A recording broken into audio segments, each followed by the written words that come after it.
And Oh. we are live and in living color.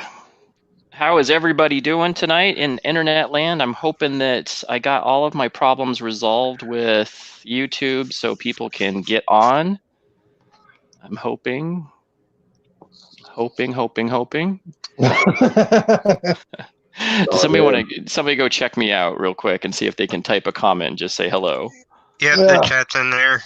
Perfect. Yep. See if they can type a comment, just say hello. Oh, there's the man, the myth, the legend, right there. We were just talking about Mr. Jolly Old Fan. There's Tyson, Mr. Tyson. Thank you. What's up? Yeah, I'm trying to get my old phone up and working right now because my daughter stole my laptop, so I can't see the chat at the moment.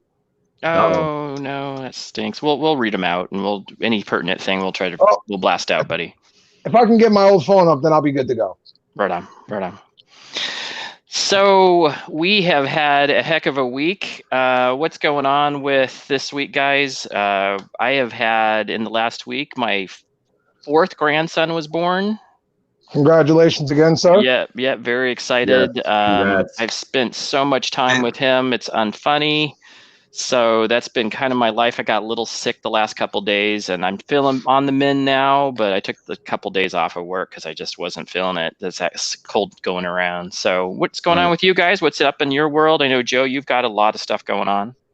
Yeah, it's been an up and down week for sure. I think everybody's seen it. My grandmother passed away.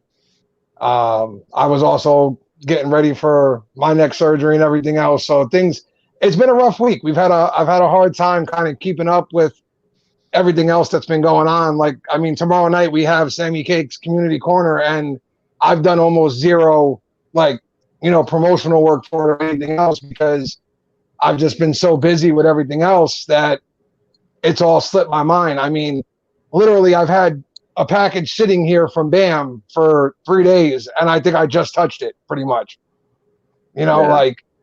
Things have just been a little crazy, but, you roll with it, you get by it, and get back to normal as soon as you can. Right. Well, prayers for you, buddy. Prayers for you, buddy. Sorry for your loss, brother. Yeah. I appreciate it, guys. Yeah. What's going on with Chad? What's going on, Mr. MechBeard? Nothing much. Just, do my usual work at the day job, and then, I got a lot of side hustling. I just finally got finished with a privacy fence, 100-footer. The weather here hasn't been too good to me to be able to get that done, but finally got it done. So, but that's pretty much it. Now, do you own your own house? Is that? It's for my wife and her mom's daycare. They got 3 locations, and so they just bought another building. So yeah.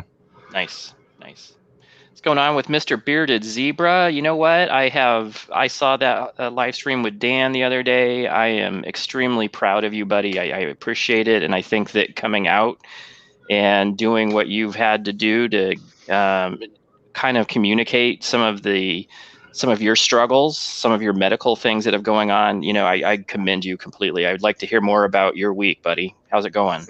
Thank you, brother. I'm doing good. As you can tell, this week is the first week of doing this show with all the stuff in the new studio that I got here. So I got that going on here. The Beard Mana. Yeah, I'm very excited about the collab with Whiskey and Hardtack for the Zebra. And, that's when I first started doing reviews. That's what I did reviews for. I originally did toy game opening reviews, but that didn't have so much of a bigger community, not like the Beard community. And I still do the reviews for the same cause and purpose as everything I do. If you watch every single video that I have, whether it be on Instagram or YouTube, it has at the end, it's for rare disease awareness, because that's something I'm very passionate about. Yeah. And it's for a great cause. I mean, because it's 50% of the people that are affected by rare diseases are children. And 90% of us are still waiting for FDA-approved treatment. And a lot of us are without any treatment at all because of that reason. That's good. So- Well, you know, awareness is everything then, right? Awareness is everything. And I think that's what, I think getting onto Dan's channel and being able to get that space is awesome. And Dan's, you know, and I know Holly's awesome. I'm blown away I've seen her in a couple charities, but this one is something that was close to one of my friends, you. And that is always awesome that they're giving back like that. That's cool. Awareness is everything. I think that being aware of such things and knowing that there's some challenges out there makes a huge difference in what people can do. The man's in the room. I say, Absolutely. speaking of Dan, he's in our chat. Oh, awesome. C, what's up, brother? What's up? You know what? Yeah, I was talking to Dan earlier, and he's you know, he has all this stuff going on with his family too. I'm always like, how does the guy do it? He must not sleep. He'll sleep when he's dead, right? The dude, like, I was like, you know, he releases all these videos. He has a lot of great content, and then he has a newborn baby too. And then he's doing these awesome. I thought that was awesome that Holly was able to release something with you, Zebra. That's just that to me. That's cool, especially with the exposure that Dan was able to give it. Absolutely. Yeah, I'm totally blown away by it, and I'm very appreciated and humbled by it. Yeah, it's a blessing, man. That's a blessing right there. That's a good thing. And there's, you know, I go in the live streams now, and there's like 300 guys in there. It's awesome. So we have some awesome. So that's been good. I think that. I mean, I'm sorry about your grandma. I'm glad that we did have some ups. We definitely had a couple downs, but you know, we blow through those, right? But we're in a good Friday. So today we have some awesome discussions. And the first discussion, and this is something that Joe brought up. I think he brought both of them, honestly. So beard prejudices in the workplace. That's the first one. And we just started kind of having a chat. So we have beard prejudice in the workplace and amongst our own family. And so that's something that has been brought up so many times through so many other people. But Joe, go ahead and you can have your experience and what were you thinking behind that. Yeah, so this week obviously was a rough week for us, and we were at the hospital quite a bit with my grandmother and such, and it was all about being there, or supposed to be about being there with her in those moments. And all of a sudden, my uncle takes it upon himself to start questioning my beard, and he's not doing it in a funny way to me, because I don't think you joke around in that kind of situation where we were in. He's doing it in a very nasty way. Like, he's like, when did my nephew become a terrorist? And I'm like, what? I was like, excuse me? And he's like, your beard, when you become a terrorist, this and that. I said, first of all, I don't know if this is the place to really have this discussion. That's number one. But right.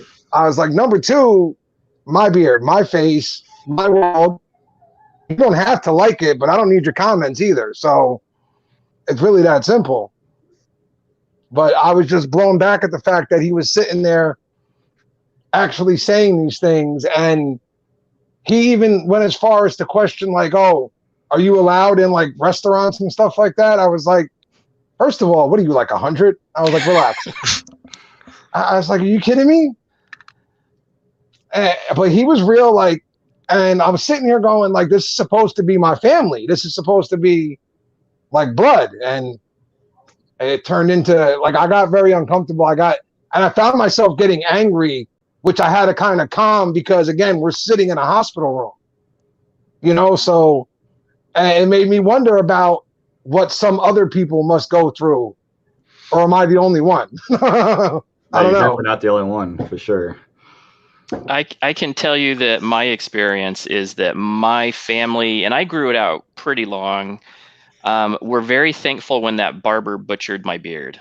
And it was like nonstop from my wife. My wife hated it and was coming up with anything that she could come up with to say, you need to shave that thing, which, you know, I listened to her, but I was wanting to do the year. I did the year, almost the year. It was like 10 months, 11 months.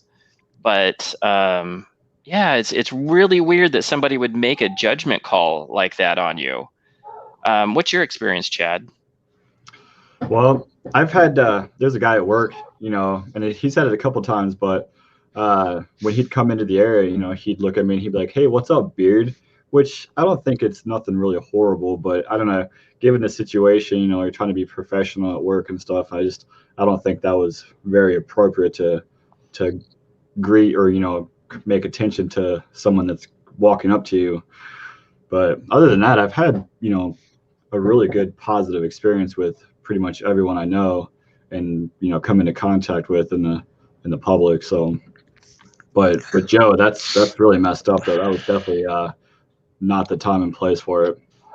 Yeah, you know, and it was hard for me because, again, my grandmother was the toughest woman I've ever known in my life, period. Okay. And but she was also the kindest person you would ever meet. If it would do you some good, she would give you her flip-flops. Like, it didn't matter. Like, if it was going to help, she was going to do it.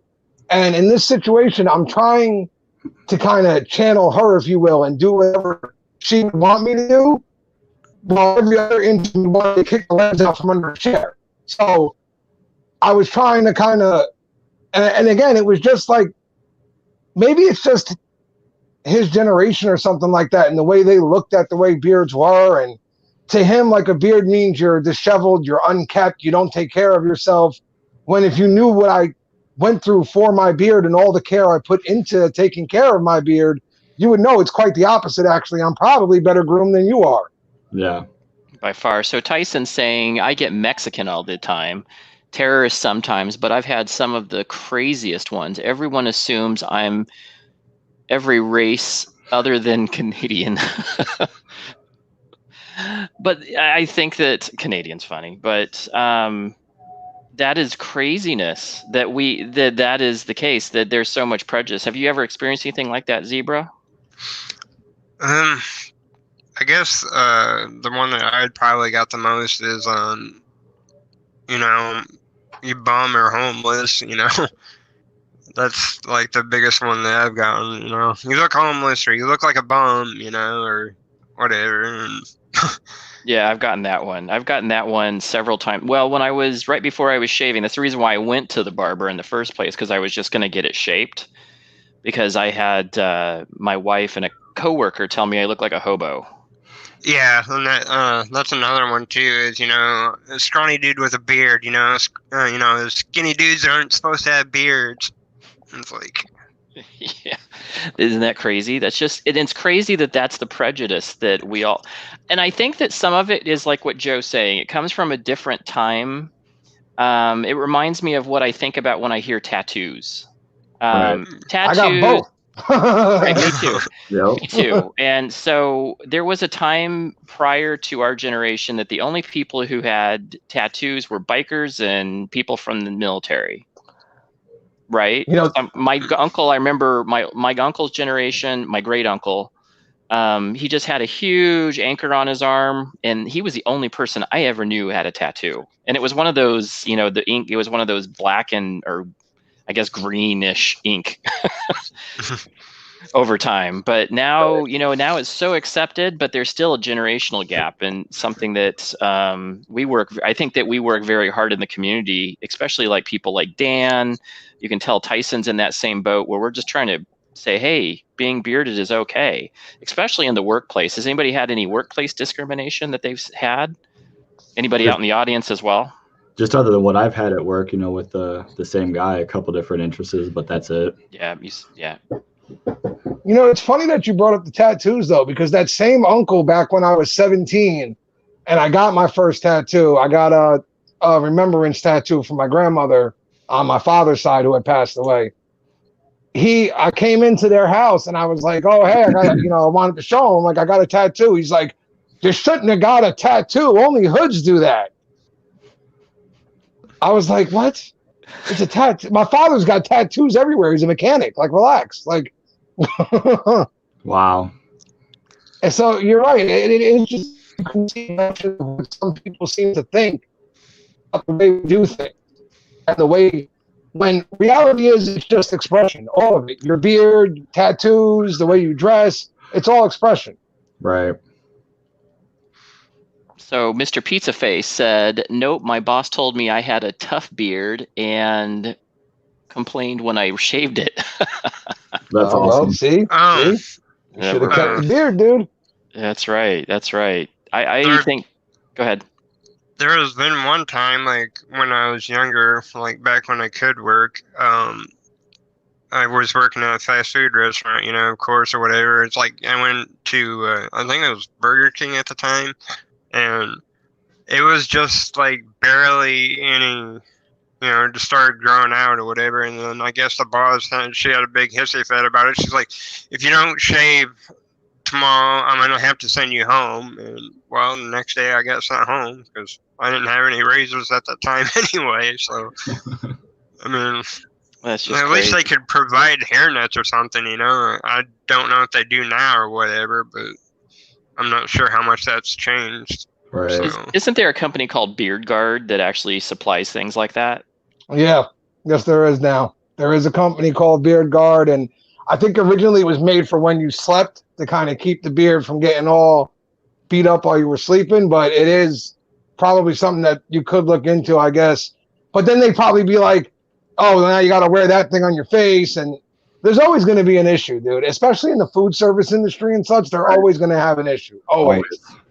There's just always going to be an issue. I've seen guys wear the little, like the thing that they wear on the top, the little mesh hair cover. They have, some of them have some that fit over a beard. I've seen a couple guys at some fast food places that do that. Right. And that's an interesting, I get it. I totally get it. And I've been in the food industry I was a hotel restaurant management major. So I was in that industry for a while. So I get the whole hair thing. I totally get it. I had maids that would lose hair in hotel beds. And that is such a big complaint. Oh, yeah. I got hairs in my bed. And you're like, I get it. It's not going to kill you, but okay. But, people being prejudiced and whatnot, we know people do it, but what really leads them? What's the whole point of a person having to be that way?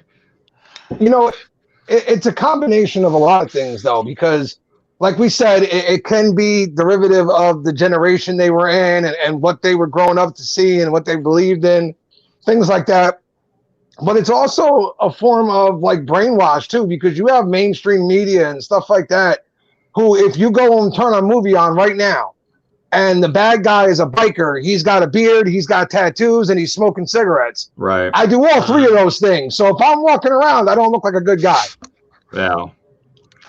Well, and that's just crazy. The other thing that's interesting is that Joe, you hit it right on. It's all about the way that we grew up. There's so many functions of things and different pieces that lead to a thought process, and it's delusional thinking. It's not looking at somebody as a whole and saying this person has genuinely good qualities about them, and I'm just not seeing it because I can't see past my prejudices. Right. But it's made up of a lot of little minor things, saying things that maybe your parents said, things that culturally are in. Like right now, tattoos and beards are in. But nobody, everybody's wearing them. So it's not a thing as much as it used to be. 10 years ago, though, people were like, oh, those are fad.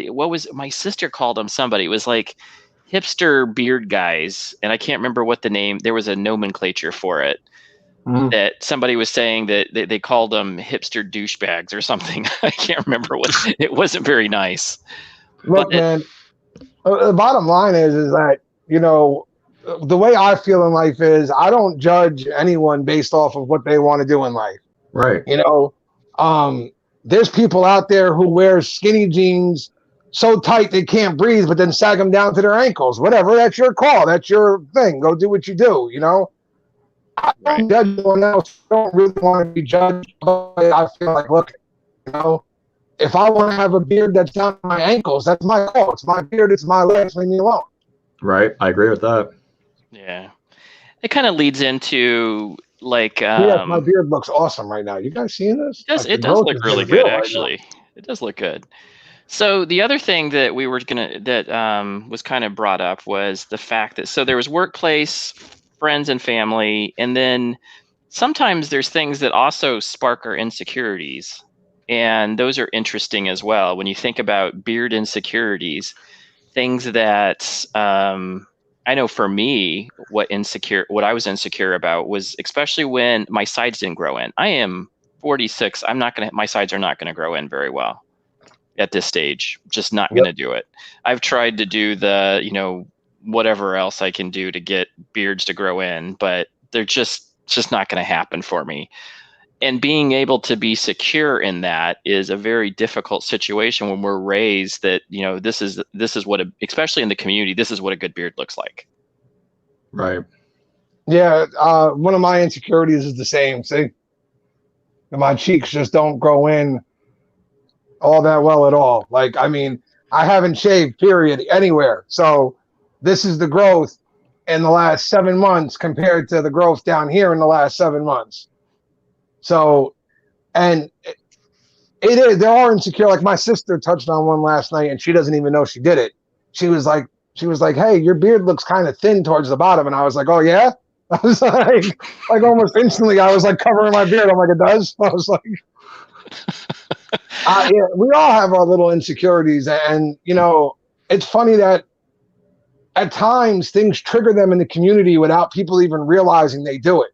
Right. I think some people think they're being funny or they don't mean it in a malicious or nasty way, but we realize what we say and how it can affect somebody else. I think it's about being mindful, but it's definitely a difficult. What do you think, Chad? What do you think of your what is your biggest beard insecurity? Probably the same. It's a little bit right here, but it's coming in. But it seems kind of thin down at the bottom, but I think that's just probably par for the course. No, but that's just growth, dude. Like as it grows longer, because like this was thin a couple months ago, and now it's thin down here because this grew in more, and now this is where my beard, wherever your beard ends at the time as it's still growing, it's going to look thin for a little while. But you're right. I mean, that's what my sister pointed out last night. And dude, I'm telling you, I wanted to like curl up behind the chair. I was like, no, it doesn't. It looks fine. It's fine. It's fine. Just gotta rock what you got. I was like, it's fine. Then I'm in the mirror like, oh, what do I do? What do I do? What do I do? Don't grab the razor. Just don't grab the razor. No, it won't happen. Like, I mean, I've come to terms with the fact I could have one strand of hair growing all by itself and I'd be leaving it right now. So you know, but it's funny the way insecurities can affect you, even at your age now, you know, you would think that I'm fat, jolly fat. Yeah. Yeah. You would think, you know, as you get older that you learn to kind of block things out, but you really don't. Those insecurities are still hiding back there, and it triggers things that are like deep seated that you forgot about. Yep. Right. So what you grow is what you grow, you know, is what you got. Right. That's what Johnny's saying. You know, just be accepting of what you have. That's easy for Johnny to say. He's got like a Spartan beard going on. Like it's easy for Johnny to say that. You know, that's the one thing is the comparison of what a good beard is and what a good beard isn't. So we all know Dan, Johnny's a good example. I think I've seen a million other guys that I know personally.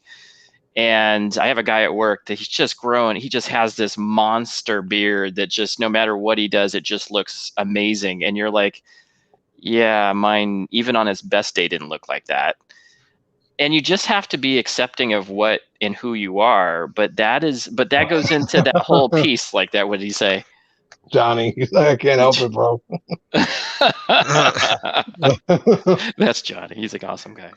I have a lot of different ones, like for mine, because like mine is like thick, but it's also like very kind of like curly-ish, kind of, and it doesn't want to straighten that well. And then also due to the collagen defect in my system, I have like patches where like one part will grow thicker than the other part will, and it's just like, how do I try to maintain it to where it all just, you know, forms into one thing, and then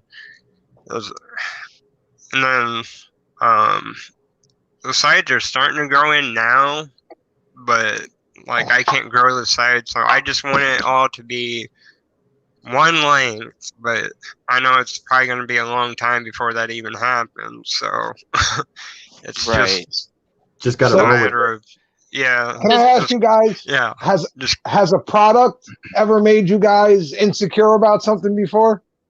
because I had a product come in the door the other day. Oh, not the other day. It's been about a couple weeks now, actually. 2 different products that I've gotten that make me insecure. And Zebra might, I'm sorry, wait, Zebra's over there. There we go. Zebra might understand this one because he kind of goes through the same kind of stuff I do with, the disabilities and stuff like that. So here's one of my new favorites right here, Iowa Beard Co., right? Yeah. But if you look, Iowa is like Detroit in the sense that there's no restrictor. Okay. Oh. Now this triggers me a little bit because if you look, you can see my hand shake quite a bit because of all the nerve damage that's been done to me over the years. So when I go to use something that doesn't have a restrictor, as I start to tilt it, I start shaking and I wind up wasting a lot of oil and stuff like that. And it's almost like if people are around me, I won't reach for this bottle because I'm afraid that they can see me shaking and they can see all the problems I'm having. I get that. And that's an interesting point. That's an interesting point of view because I think actually, I don't know if Chad has anything, but I have a rare eye disease that causes me to have really poor sight, which is why I get them on the screen. And it's, when you have those type of insecurities, little things like that, I don't think people notice as much as we think they do, but we notice it and we think everybody's looking at us because we're aware of it. Like, hey, I got a screen that's 20 times bigger than yours. The font is crazy big and everybody and the brother can reach it and can read it, but I can barely read it. And it just is something that we don't think. I think that people at work, for me personally, they don't notice it as much. They'll be like, hey, yeah, I can see that you got big font, but I magnify it. And I think that's what you're saying is that we think that somebody's standing over us and they're seeing us shake. And then that insecurity just hits us because we're not feeling like that's normal, right? Because we're comparing ourselves to what we think is the standard. What is the normal? Right. Yeah. Yeah. Well, even in conversations with me, I've essentially lost most of the hearing in my left ear at this point, which is why if you ever watch when I'm doing lives, there's only one headphone in. It's only my right side. That's it. Because the left side, if I put the headphone in, it actually makes it like almost like staticky and I can't understand you guys as well. So what happens is like if I'm out someplace, like when we were at the hospital and my family starts whispering and they're all on this side of me, I'm just kind of sitting there nodding my head because I don't want to admit that I have no damn clue what you just said. Like not one. And it's all the same thing. It's all these insecurities that you build up inside yourself that make us like guarded almost, if you will. Like, and it's because people are nasty. Like there are people out there that will attack you for no reason. And it was funny. My uncle kind of attacking my beard while my grandmother was laying in a hospital bed was like one of those things where I was like, my beard's my beard. Leave me alone, dude. Like, it's trying to point, and there are people like that feel like it's their job to point out things. I don't, and maybe that's your uncle's spot in life where they just point things out. You're like, why do you not just accept me for who I am? But they just feel like it's in their power to just point out things that they think are wrong in this world, and maybe one of them is what he feels about people and their facial growth. Yeah, but I feel like if you ain't got nothing nice to say, then don't say nothing at all. Yeah. Chad just turned into my grandmother. Yeah, I was just gonna say the golden rule shows up. Right. And that's why I can't wear earbuds at all either, Joe, because I lost 90% of hearing in my right ear. I can't hardly hear out of that one. I lost 90% of the hearing in that one. And I can't wear the earphones at all because it bugs me because of that reason. If I have the earphones, like the actual plugs in, it feels like my whole hearing is plugged in. It just bugs me. I can't do that. That's why I wear the over-the-ear ones. Johnny's going to go Hulk on him. Did you see that? Johnny's gonna go Red Hulk on him. Not even green. He's gonna go Red Hulk on him. Well, heck, if he's you gonna see Thanos him. He's gonna his videos earlier, man. He means business. Hey man, Johnny's big too. You don't realize it, dude, but Johnny's a big dude. Like Johnny could probably do some damage if he decided to, and he's got all that anger built up. You see his PSAs? He's ready, boy. Oh yeah, he ain't messing around.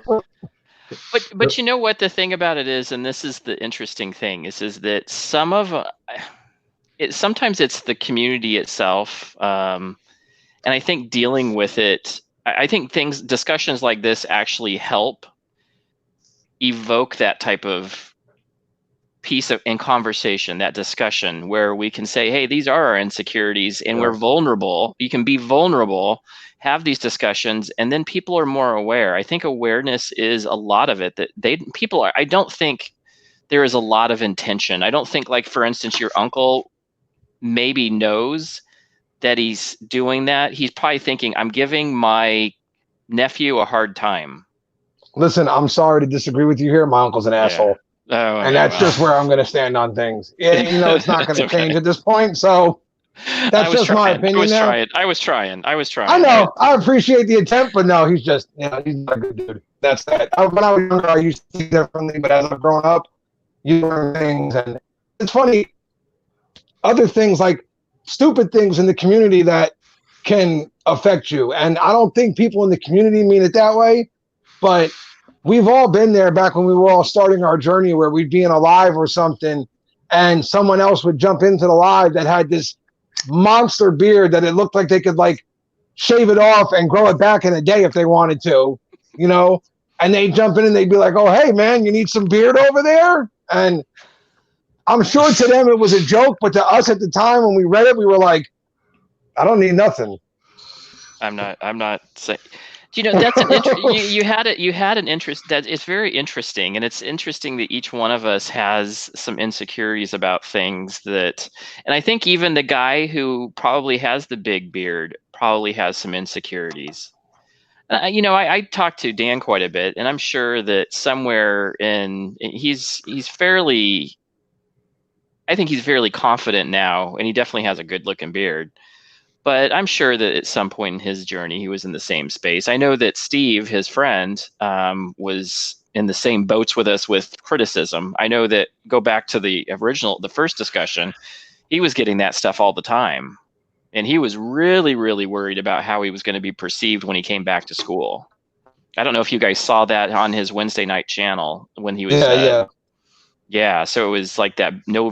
I think he was doing Movember, but then I think he went through the entire summer without shaving, and he was genuinely worried about what people thought, and then he had his own insecurities about what to do. And I think that's the other piece, is that some of us have been growing a beard for a while, some of us haven't.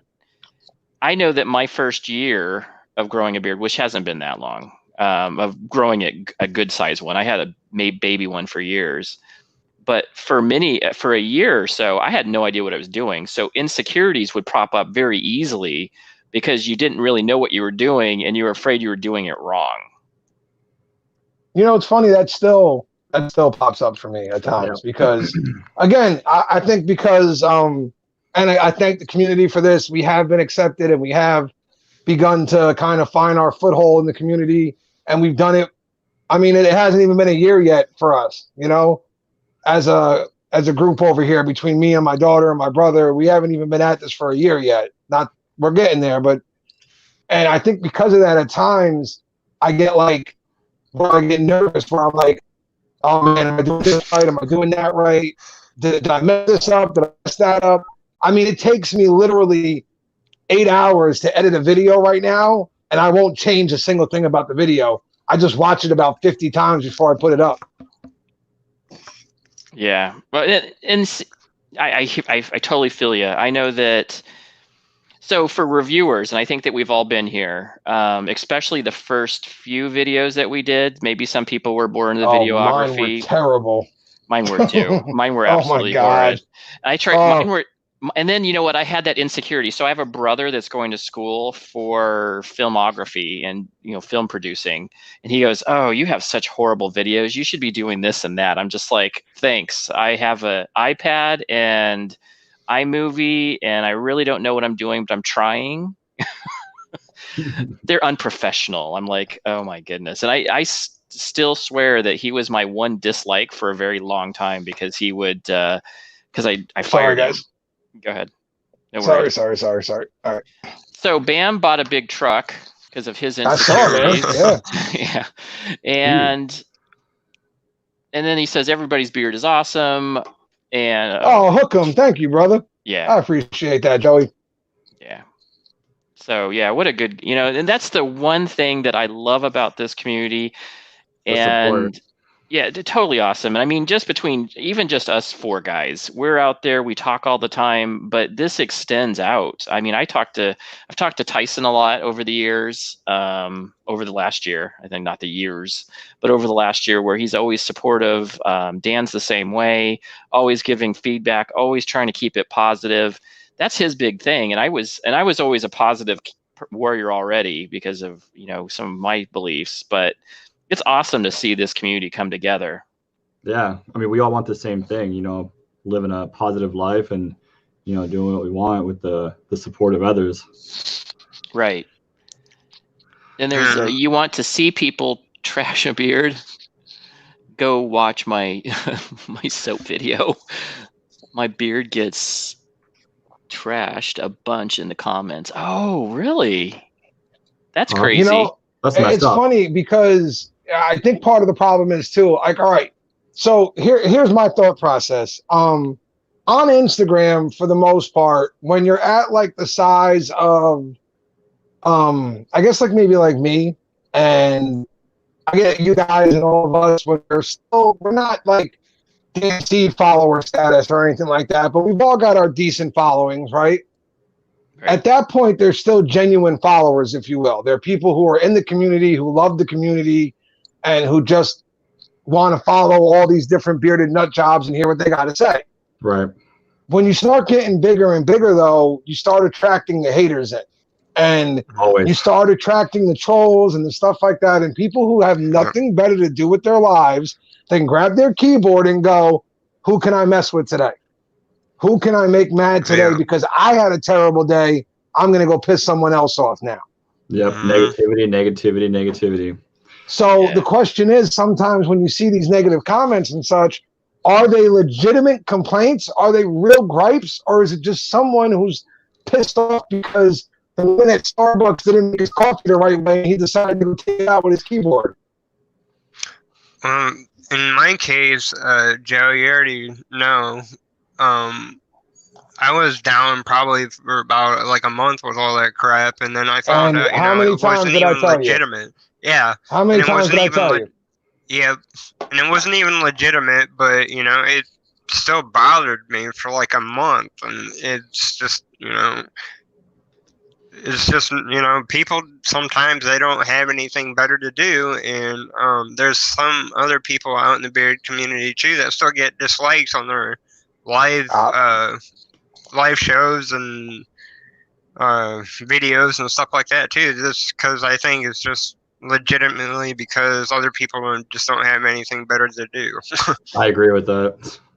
Listen, man, I get one dislike on every video at this point, and I'm convinced it's the only company we've ever had an issue with. I won't blast them out on here or anything, but I'm convinced it's them every time because it's almost instantly. As soon as I put up the video, there's a dislike right away. Every time. Crazy. That's crazy. So it's got to be somebody who's got an issue with us because they don't even have time to watch the video. It's been up for all of 30 seconds, and it's already disliked.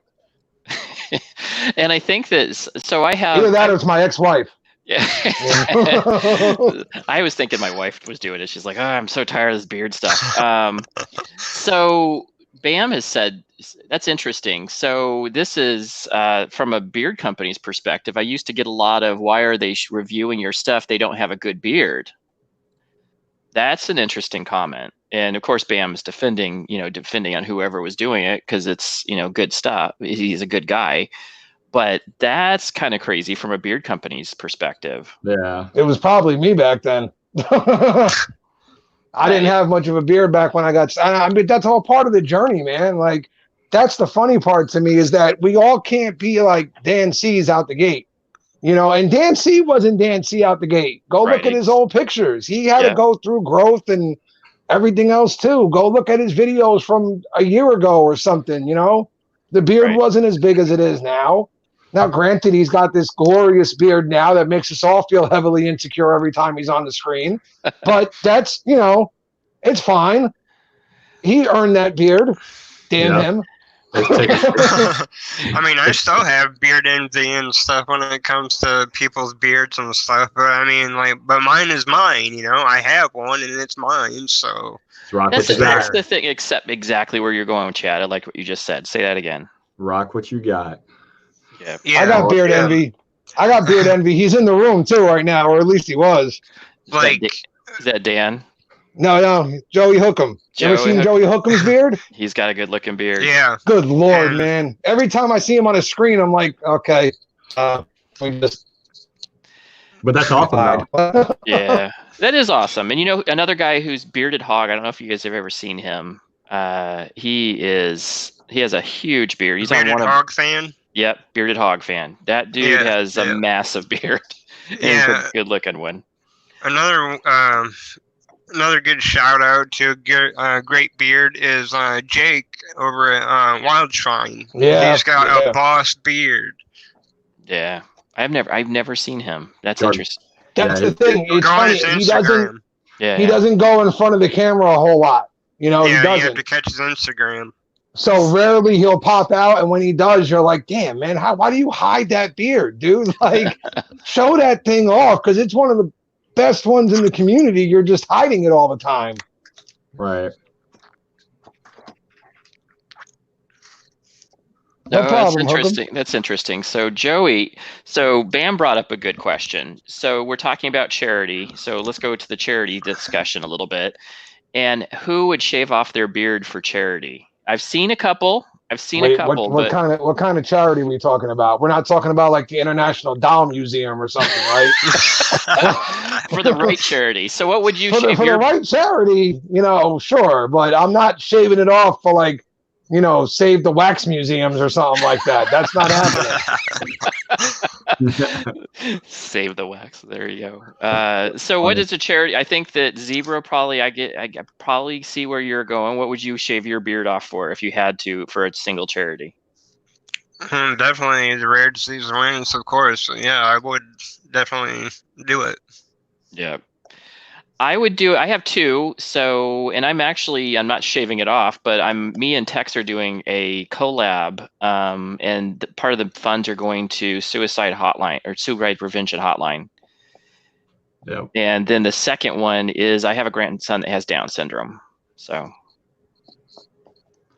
I'd probably say Riley's Children's Hospital, probably.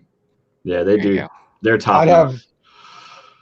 I'd have two as well. My first one would be the Children's Tumor Foundation, which specializes in the condition I have, neurofibromatosis, specifically targeted at the kids who are brought up with it and stuff like that.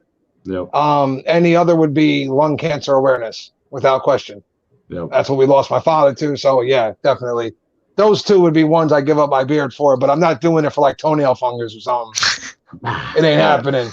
Save Go the bees. get some athlete's foot cream or something like that, dude. I ain't shaving my beard for you. Save the bees. Mr. Woolly Wizard would do it for ALS. Nice. What's going on? The greatest name on the planet. Who thought up Woolly Wizard? Like, who did that? That is cool. The greatest name ever. Tyler did. That's who did. That's dude. Awesome. I still gotta get his stuff in, but that stuff's like, it just seems amazing. I want to be a wizard. Who doesn't want to be a wizard? No, his stuff is amazing, and he's a good dude as well. That's good to hear, man. That's good to hear. I love hearing about everybody's throwing their stuff in right now. Johnny said, "Mom has MS and dementia. I would do something for that. Anything suicide prevention." Tyson said, "Yep." ALS, yeah. See, and that's what this community is all about. And I mean, maybe we don't have the ton of followers, but the people that we do have in our community, in our book of good friends, if you got 3 or 4 of those guys, you're good. But we got, I got a good 30 or 40 really good friends in the bearded community, and they would have your back. And I think that this charity stuff is exactly, people give charity, like it is such a charitable group of individuals. I know that when Araya was having, she's actually at the Phoenix Hospital here in Phoenix, Children's Hospital. and she is, of course, it's the Phoenix Children's Hospital, but charity was just going. It's awesome. They were able to donate so much. I think Zebras is coming up. Zebras is live Well, right now. you had what they did, what Kingsman just did for I can't remember his actual name, but blogger, beardy blogger too. It's Yeah. amazing. Yeah, you know Kingsman that. had the So Bearded Logger, have you guys ever talked to him? He is Yeah, a a lot. really, really cool guy. I have been trying to get him on Fridays. He said he's busy on Fridays, but I talked to him the other night. I've talked to him for a bit here. He's a super nice guy. And I think that we just have really good reviewers, honestly. Tyson's another one, amazing guy. Yeah, Mick's a really good dude. I've talked to him. I talk to anyone who will talk to me. I don't have any friends in real life, so I got you guys. Yeah.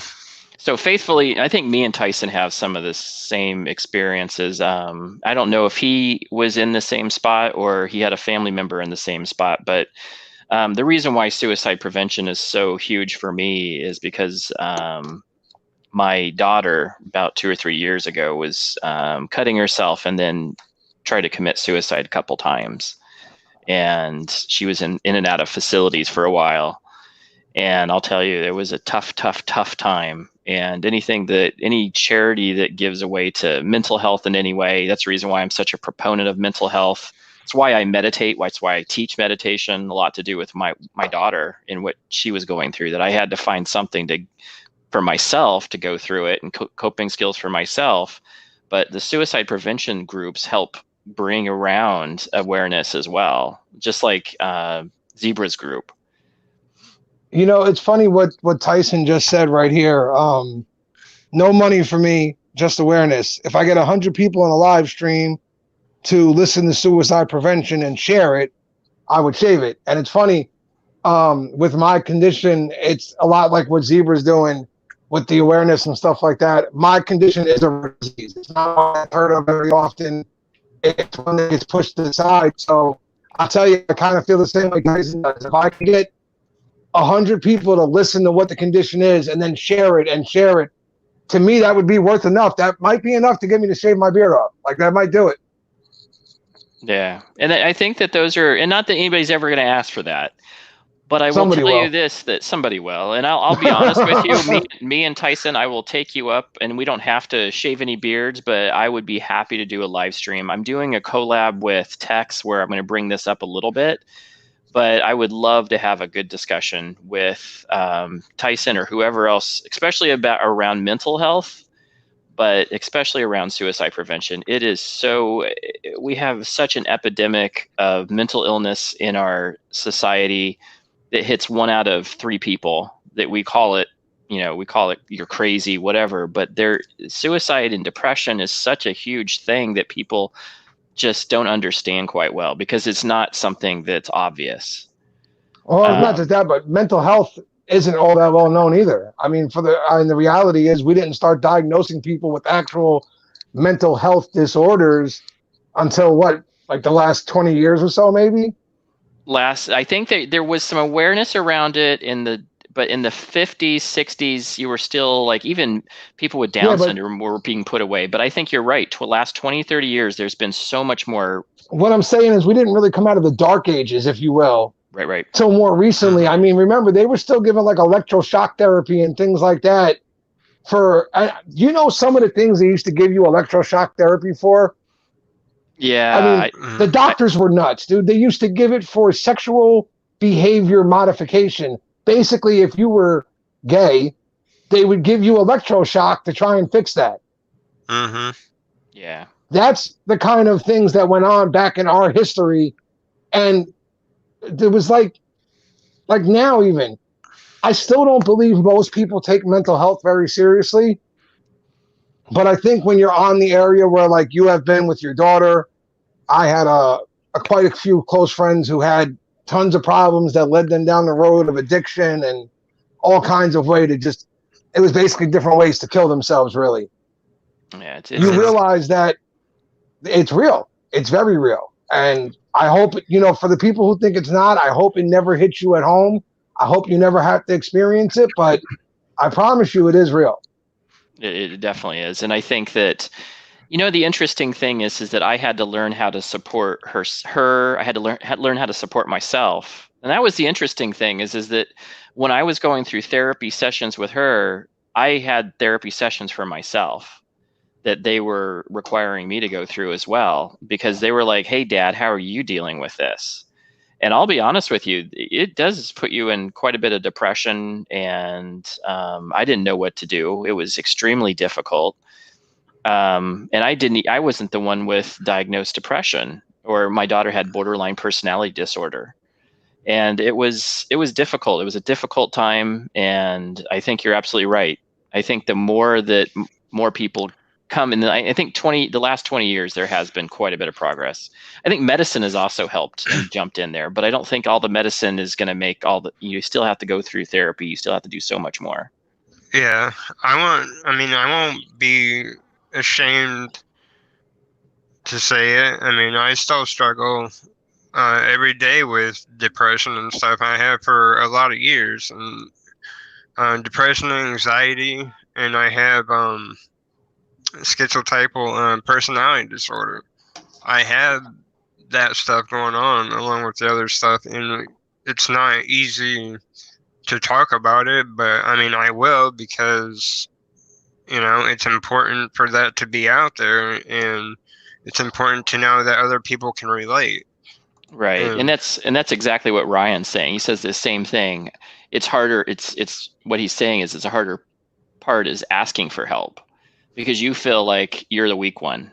I completely agree. I think that we have in our society a stigma that gets attached to mental illness. And if you saw it as a broken bone or a broken toe, or something else that was physical, you would have more compassion for it. Yeah. Well, and I'm sorry. Go ahead, Steve.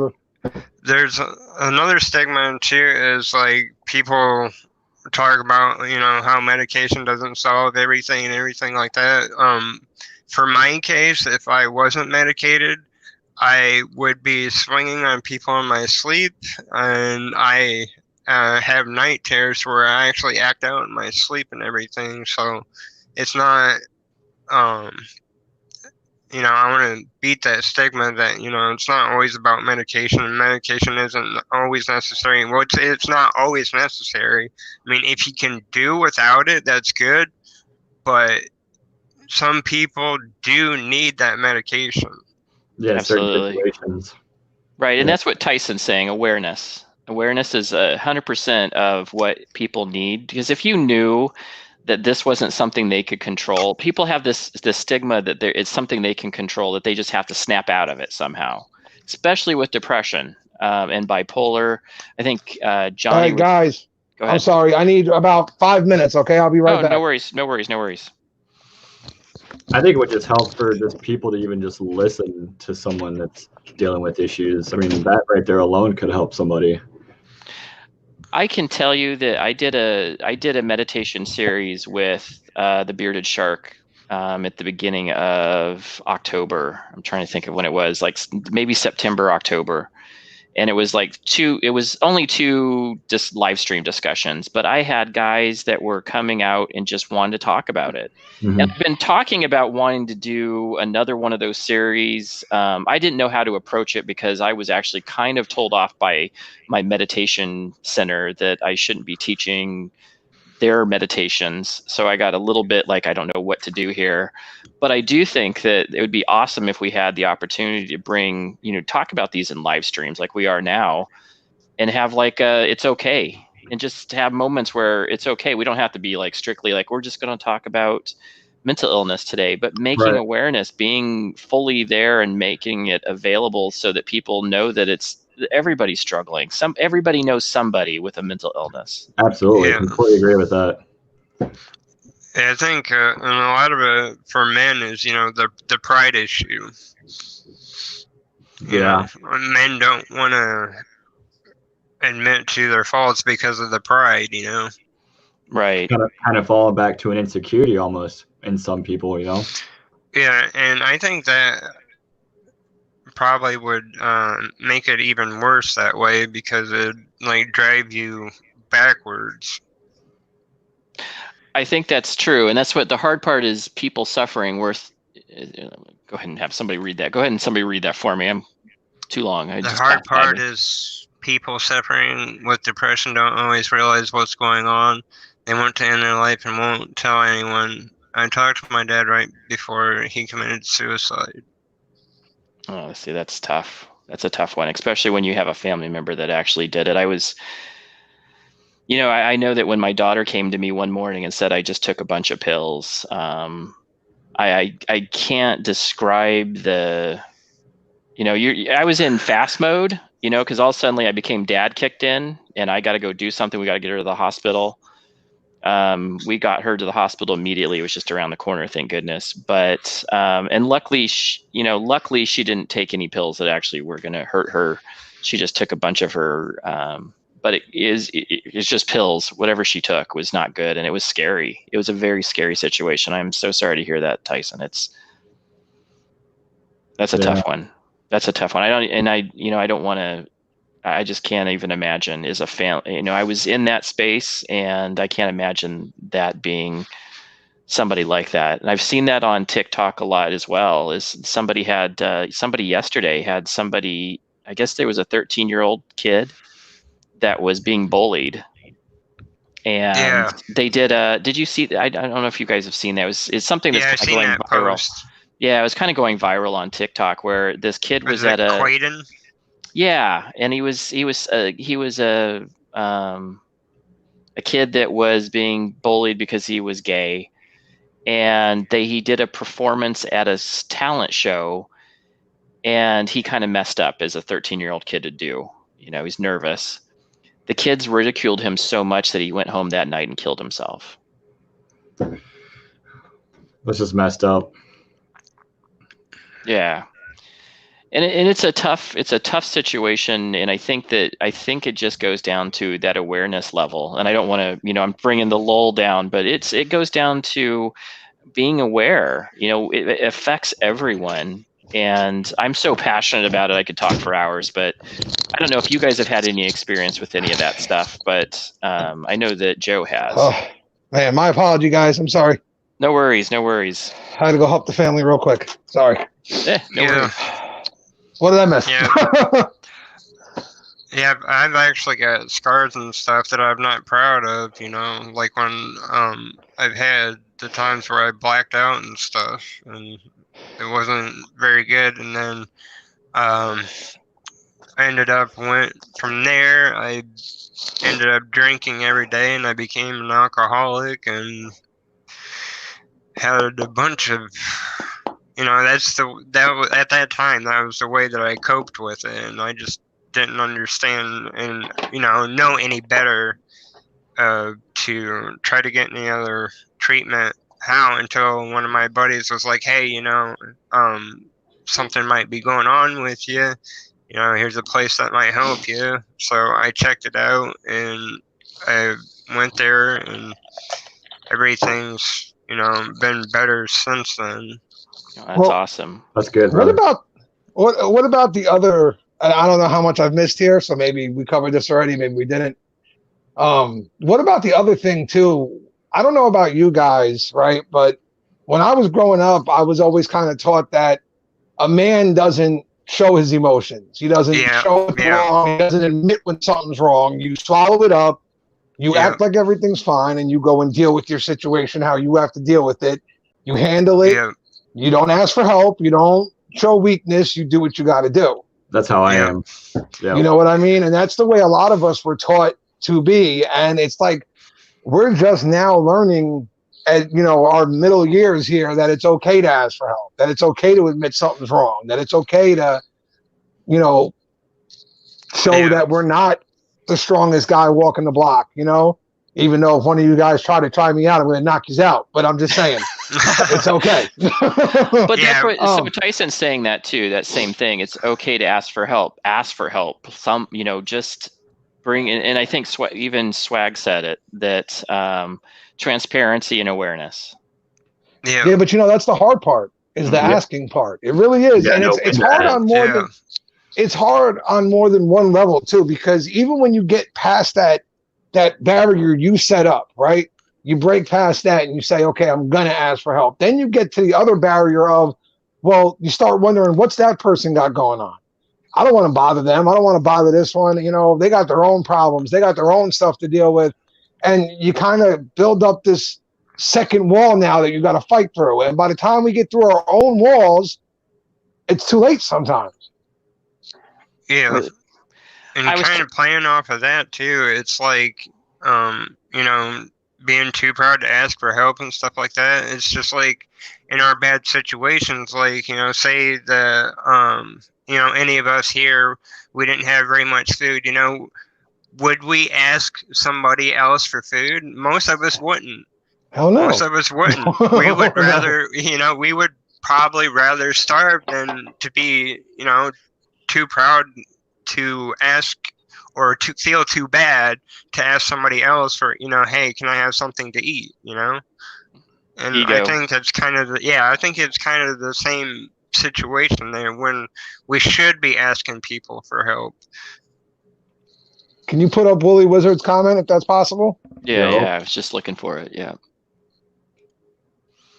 Because that's exactly what I was just saying. And it's exactly what he was taught too. See, he's saying it right there.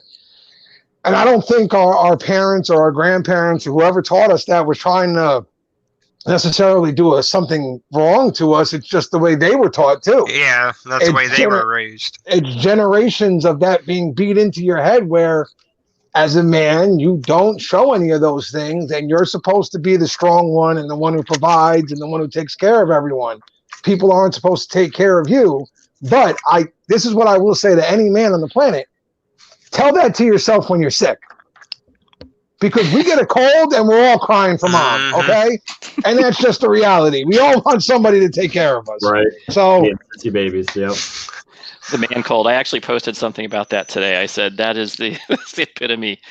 But you know what the big thing is it comes down to emotional IQ, something that we are not raised into. I have women that talk to me all the time, and it's about completely different subjects, about men that are not available to them, and they don't understand why. Why can't they understand my emotions? Why don't they understand me? And it's because men were raised to man up, to not. Listen, it's very real. I mean, there was times when, especially when I was younger and, you know, even back when I was married, where I would see my wife getting really, really worked up about something and the tears would start flowing and I'd be sitting there like eating my chips, like, shut up. To me, it didn't make any sense. I was like, what are you getting all worked up for?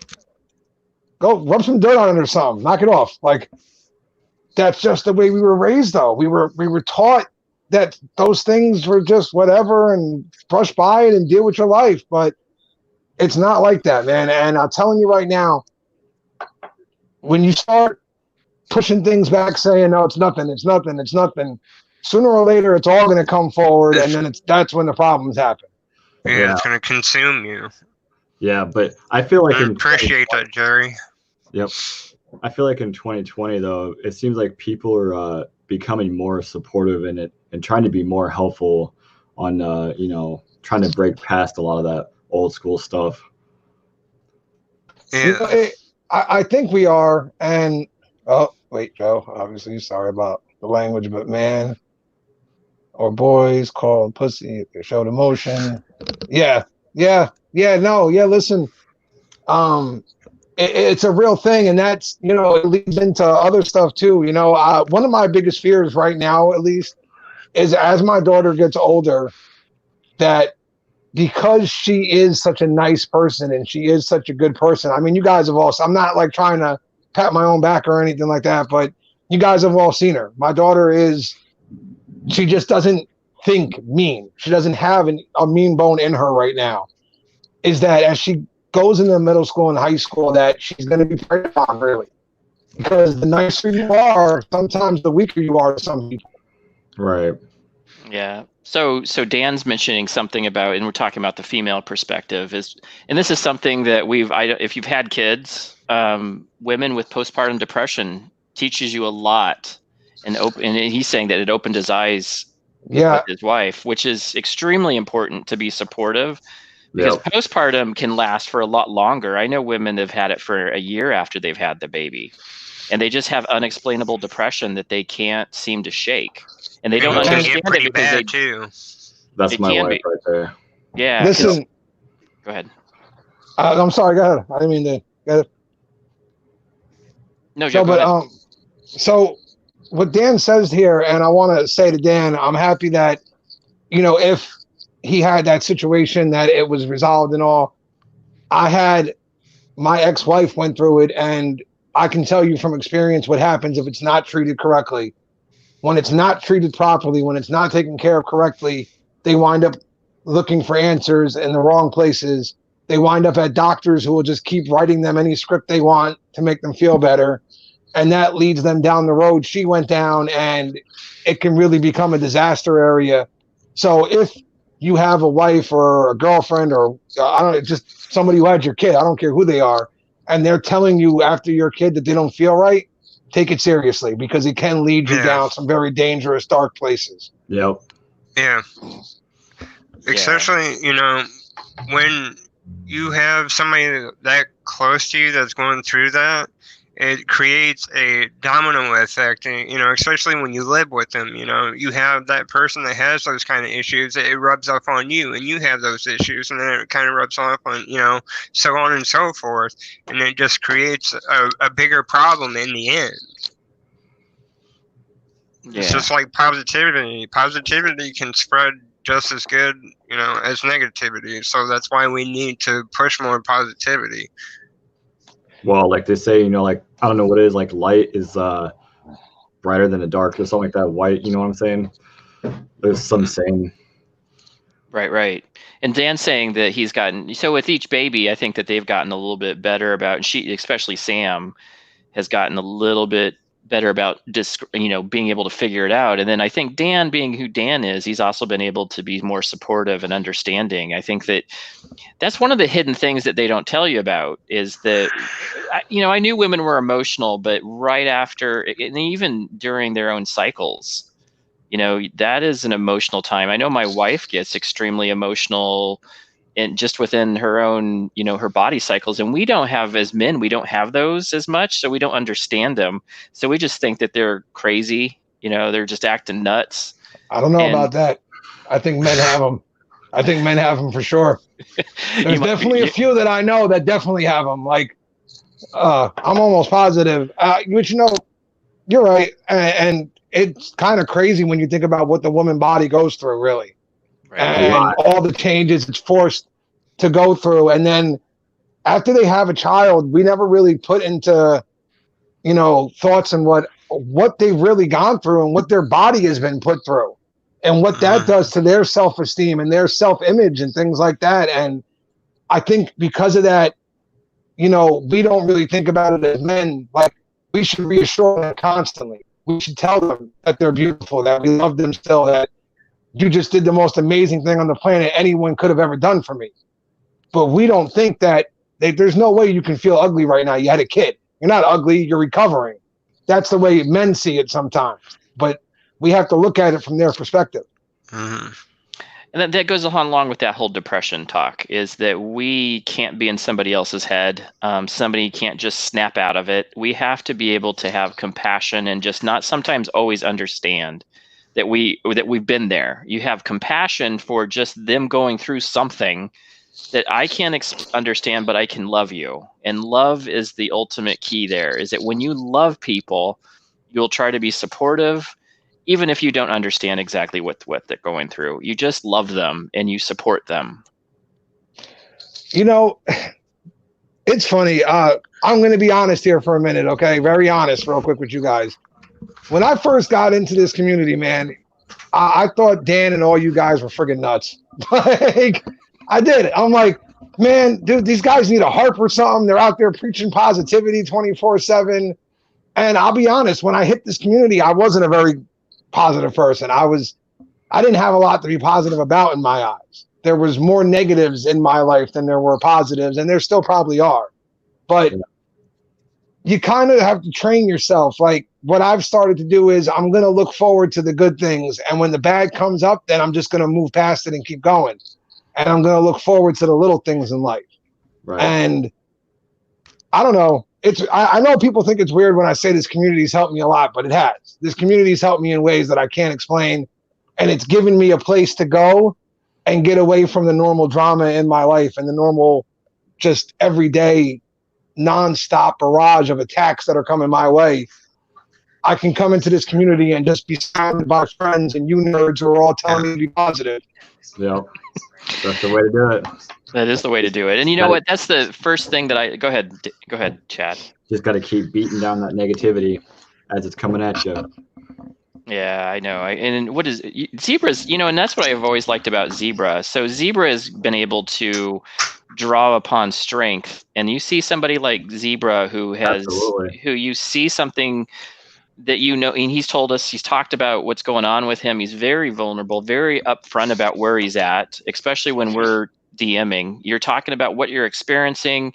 And I'll tell you that I have just a ton of compassion for you, buddy. And that is something because it is, I can't imagine what you're going through, but I can have compassion and concern and love for somebody who's going through something similar or going through something. Not that I'm understanding it all, but but being upfront and vulnerable about it. It's just like what Swag said, transparent. Thank you, brother. I really appreciate it. Like I said, the 29th on that live show, I'm pretty much going to expose the extent of what I go through every day, stuff that I don't, normally typically put on Instagram and stuff like that, because I don't want people to see my bad days. I don't want people to see that pain and everything. And a couple of people sometimes have picked up like the pain in my face throughout my pictures on Instagram, and they've asked me this thing, and it's like, dude, why aren't you smiling? And I'll even put on there, I'm like, hey, I'm just having a bad day, Right. So I mean, I just tried to put that positivity out there. Next time they say something about your smile, just tell them that it hurts when your cheeks move up. So relax. It's okay.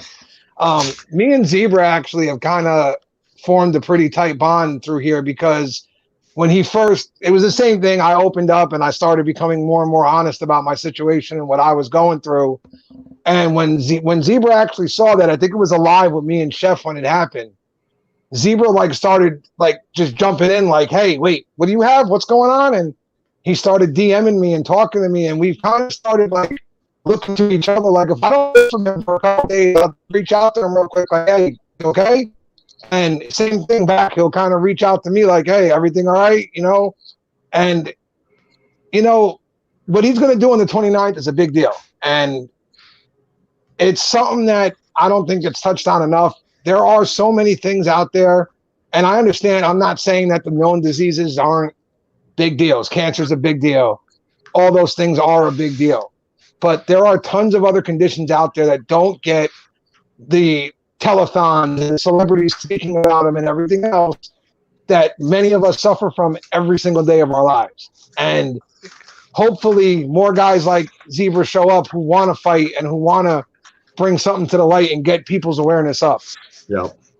And especially for things that don't, the things that don't have treatment, that doctors don't even know about. These doctors aren't being taught this kind of stuff. They do not know these things. And, that kind of just baffles me, that these doctors, they aren't taught this kind of stuff. They don't know anything about this.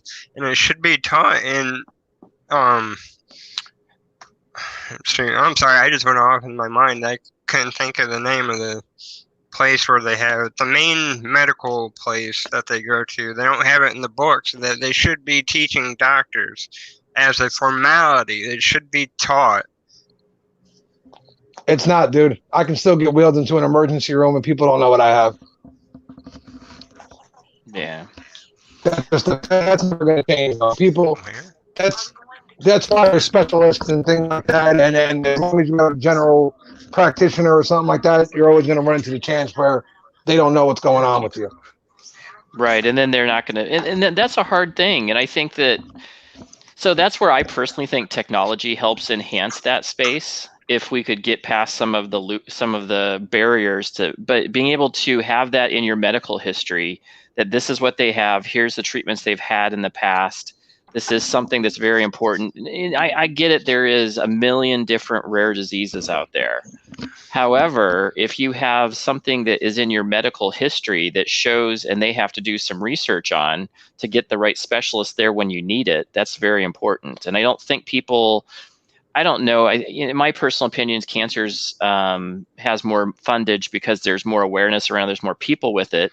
Right. Yeah. But with with rare diseases, I think that, like, I have an eye disease that I've had all my life that's caused me almost to be blind. But the biggest thing that I've noticed is that now there's supporting groups that I've noticed that popped up, and especially on Facebook, there's one supporting group of the eye disease that I have. And it's amazing to be able to talk to people. I can't tell you how much freedom I feel when I know that there's other people out there like me. Yeah. It's funny. You guys made me drop out of a support group.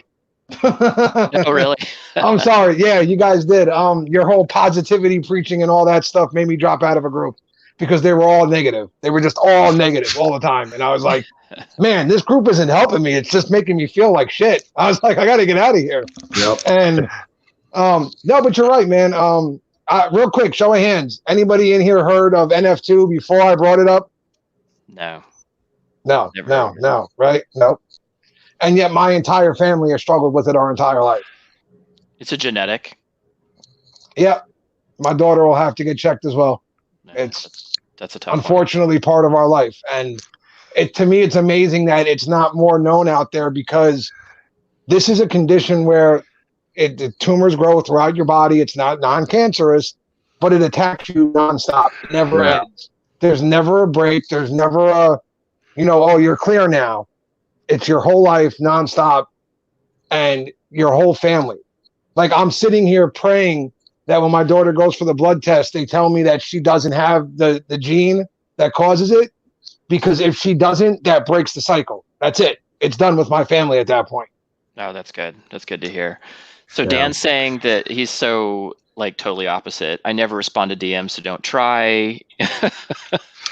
Which we all know that Dan is the most supportive person out here, and I think that that's the one thing that that you're getting from this, and I hope that people tonight are getting the same thing, is how supportive of everybody, anything that's going on with anybody, rare diseases, whatever's going on. I think that you can see in our live stream, in our chats, that everybody's so supportive. Everybody hits here for each other.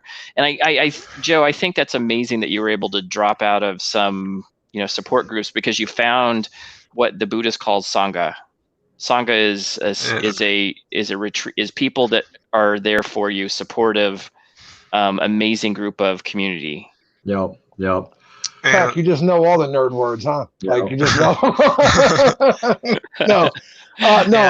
Listen, honestly, this community has been all the support I need. Really. I mean, I got like you guys, I got a guy like Chef. I mean, Chef, since we've met, I don't think there's a day that has gone by since I've been going through my situation and the doctors and everything, where Chef doesn't message me and he's like, hey, what's going on? Yeah, you okay? How did today go? You all right? Just every day, just checking in to make sure I'm okay. He's an amazing dude. And like I said, he's pretty much, at this point, one of my closest friends, and I never met the man face to face. Chef is a good dude.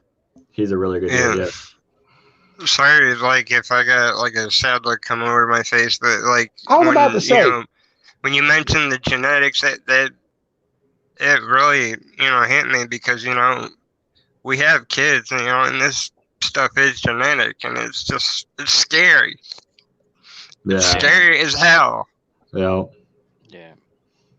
And Dan, all I can do is pray, dude. So all I can do is pray, because my son, he lives in another state, and it just, all you can do is pray. That's all you That's it. Anybody else see Dan's little comment? Did you just put it up? Yeah, I did. Yeah, when he said he didn't respond, don't even try it. I was like, you guys all know he's being sarcastic, right? Yeah, that's what I was. Because Dan has answered pretty much every message I've ever sent to him, even back before I was somebody in the community. Yeah, like, that's why I put it on. I was earlier, messaging Dan, and he was probably sitting there like, "All right, who's this idiot?"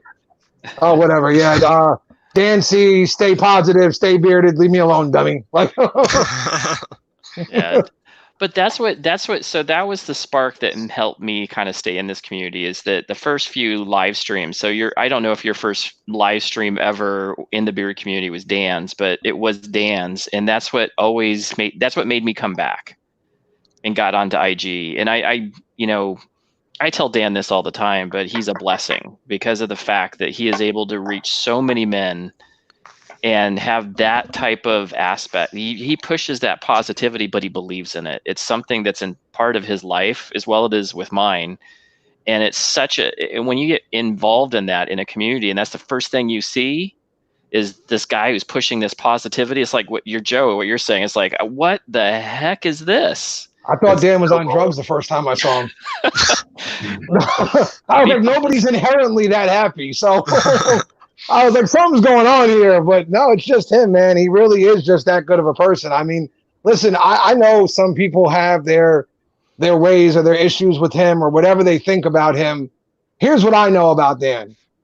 When I reached out to him and said, listen, my daughter's a huge fan. She loves you. She loves your show. She loves your wife, everything about it. I want to do something special for Christmas and blah, blah, blah. The shirt was here 2 days later. Like, it wasn't even a hesitation on his end. He just got it out here for her. He's genuinely just a good dude. And we need more people like that around. Yeah, absolutely. And that's what Jerry is another community, and he's saying his channel's changed his life. That's right there, and that's exactly what a lot of men will be saying if you talk to him, which is why he has the following, why he has the group, because of the fact that positivity is something that's like a light you can share with other people. Right. He lights your lamp, and you can go light somebody else's lamp. Yeah, that's and awesome. I think, that's a cool thing. I'm in a freaking live where that was just said, and I'm okay with it. Say that again. I said, I can't believe I'm in a live where that was just said, and I'm okay with it. Oh, I've changed. But that's a beautiful moment. That's when you know that your life is going down this path that where there's a positive change and things are going, you're sowing seeds of positivity. And that's what we always be cause farmers. So a cause farmer is somebody who sows future seeds of positivity. So virtuousness, you keep posting this, you keep doing this, and eventually it's going to ripen for you. Right. It's funny, though. I can't say Dan's the one who dragged me into the community, though. Oh, who was the person that dragged you in? Scuba. Scuba got me in at first. Scuba got me. Scuba got me in with the big beard and the burping and calling me a nerd every time I clicked on one of his videos. I was like, hey, man, you call a nerd. Let me watch another one here. What's that about? He's Scuba entertaining. Got me in. And then that's when I found Scuba led me down the rabbit hole to Dan. Dan led me to Beard Times with Scott, which led me to Instagram, which then led to this, which then led me to be broke. So thanks, Dan. But it's this community that you want to be part of. You're like, the reason why I buy my wife doesn't understand it. And she doesn't, what is with this beard? What's up with all the beard oil? I mean, you have 5 years worth of supply now. And I'm like, probably at that point, yeah. Yeah, most of us are. And it's just about being in that space. It's about being in the space with other dudes. And I didn't have a ton of male friends. I have a ton of female friends, but I had not as many male friends. And this is my outlet right here for all of the male stuff that I do. never keep my female friends. Maybe that was my fault. That's probably my fault. That's probably my fault. No. It's also a little bit of our competitiveness too. And don't lie. I want all of you to be honest here. A new product drops, you see somebody else get it, and you're like, that son of a, you know what? I got to get it. I got to get it. How did he get it before me? I got to get it now. Like, I got to get it right now. Where's my credit card? Is it maxed? Let me go pay it off real quick so I can get it. Like, let me go pay it off with the other credit card so I can go buy this real quick. Do you know what's so funny is I do it based off of what did they say. So if they have like a spiritual tone to it, something positive, I will jump on that channel like nobody's business. A prime example was All Off Mail. I saw it on Dan's, and he had this spiritual vibe going for him. He's talking about spirituality. I was on his DM that minute. I got his stuff like within the week, because I was like, that's my vibe. That's me. That's right there. That's what I'm all about. I have another couple people that I have coming up that are in that same space. Yeah, it's like on 28th at noon when the Zebra release says I don't think that one's gonna stick around for very long, especially in being limited. There's only 25 bottles, right? 30. 30. Mm-hmm. The Zebra one? Yeah. I love that. That's just an oil, right? Yeah. Okay. That Zebra label is awesome. Yeah. And I think she wants it to sell out pretty quick too. I think because she wants to get it donated as soon as possible. I think she's wanting to get it done so she can donate on the 29th, which is Rare Disease Day that day. So, and that night is when I'm actually having the 2-hour live show for that day too. Cool. I'm glad you're bringing that up, because that's where it's getting to 7:30. So we've been on 7:30. It's 9:30. What are you talking about? 7:30 my time. 7:30 my time. 7:30 my time. So so that's going out next week. What is the scent again, Zebra? It's a sophisticated berry blend. It's not like a sweet berry blend, but it's a berry blend. It's like crisp and fresh, and it's unique. It's very, very unique. Yeah. You can ask Dan; he likes it. Yeah, that's what he's saying. He will sell out within an hour, and he'll make sure of it. So it's kind of like a cologne type berry. It's different and unique. That's all I can say. It's hard to explain. Like, I can't really explain it, but it is very, very different. That's awesome. Complex, probably. Yeah, So, I love that. Are we getting to the point in this live where we talk about what's coming, what's next, what's what? That's kind of where we're going. Yeah. All right. So we did. Okay. I need to know if Bam is still in here. If Jolly Old Fat Man's still in here. Yeah. Let's see. So Bam, if you're in here, give me something real quick. Say something. Do something. I don't know. Usually he's here, but I don't know if he is right now. Yeah, he may not be. And I give it 20 minutes. Oh, so we got some bets going on. We got within an hour. Jerry saying within 20 minutes. I'd say within 10 minutes. I mean, there we go. I'm embarrassed to say. On the 10. There we go. I'm embarrassed to say I still haven't tried whiskey and hardtack. Oh, they got some good stuff. That Gambler Man's where it's at. Listen, man, there's so many companies out there, dude. Okay, like some of them slip through the cracks once in a while. Give me a break here. I know. There's a couple like I'm ashamed to admit I'm just getting like Holy Grail in now. Like it's coming tomorrow. Oh, you're gonna love it. You're gonna love it. Okay, I haven't tried Honest Ape. Yeah, me neither. Honest Ape. I have so many Crusher's Creations. I've never tried. Tried Ruddy Man. I've never tried Ruddy Man, and he's an awesome guy. I haven't tried Ruddy Man either. Like that's another one I haven't gotten to. I feel terrible about it. He seems amazing. Just haven't got to try yet. Is really good. What is I haven't tried Crushers yet either. What's Dan's question in response to the live show, or when? Yeah. So that's what he's asking. So what day and time? The 29th from 7 to 9 p.m. Eastern Standard Time, and it's going to be on Mech's YouTube channel. It's going to be for 2 hours, and there's going to be 7 companies that are doing giveaways that night as well. So, I mean, I'm going to be sharing my story and everything else. It's going to be a lot of great stuff, guys. I'm really excited for you, buddy. This is a great opportunity. Anybody who is listening to this in the future, get on this. Get on this. This is a huge deal. Zebra's a good friend of ours, and supporting him 100%. I think all of us, definitely a part of the reviewers table, is 100% behind him. Go ahead, Joe. I'm sorry. I'm sitting here talking to Bam Zebra. I'm sorry, bro. Seriously, I didn't want to interrupt you. So please, if you have something to finish it, dude. I didn't want to interrupt you. Nope. I I was just just saying. happened to talk out loud. It's all good. So I'm giving everybody the challenge: get on this stream, buy some stuff, save up a little bit of extra money to help out and get some awareness around this big cause. And it's definitely something close to my heart. I don't have the same situation as Zebra or Joe, but it's definitely I'm going to be on this. Let's save up some money and give some support, give some love. Yeah, Zebra. I think I've said it more than once, dude. Whatever you need from me that day, I'm there. Yep. Like, you want me in the stream, you want me moderating, whatever you need me to do, bro. Like, seriously, anything. I appreciate it, brother. Yeah, so, it's not just my story, but I'm going to be sharing my story, but, it's your story. It's, whoever out there that is suffering with rare diseases. I even put it up on my Instagram. If anybody wants me to share their story, send me their story. I'll read it. Whatever, people want to do. So that's awesome, buddy. So if you don't mind, real quick, because of all that's been going on, I have not really done my job as the head of our channel lately. I apologize for that. There's just been a lot of personal stuff going on. So tomorrow at 5 o'clock, we will be going live with Sammy Cake's Community Corner giveaway. Okay, we will be going up. We will be doing the giveaways.